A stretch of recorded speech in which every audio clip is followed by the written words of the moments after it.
Assalamualaikum, Attorney Abbas muli. Welcome sa Law and Crime Daily.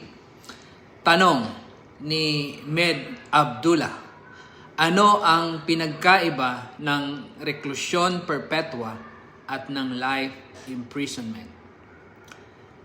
Ang reklusyon perpetua at life imprisonment ay magkapareho na mabibigat na parusa, pero may malinaw na pagkakaiba sa ating batas.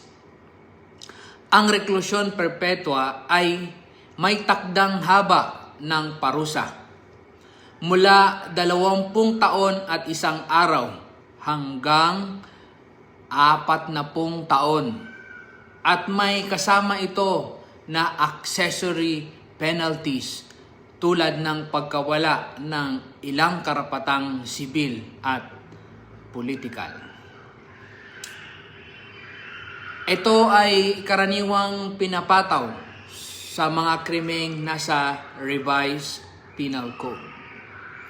Samantala, ang life imprisonment ay nangangahulugang habang buhay na pagkakulong na walang tiyak na bilang ng taon, at kadalasan wala itong accessory penalties.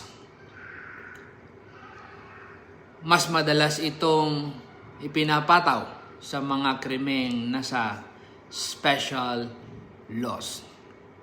Sa madaling sabi, ang reklusyon perpetua ay may tiyak na limitasyon at karagdagang epekto sa karapatan ng isang tao, habang ang life imprisonment ay hindi tiyak na habang buhay na sentensya na walang karaniwang kalakip na karagdagang parusa.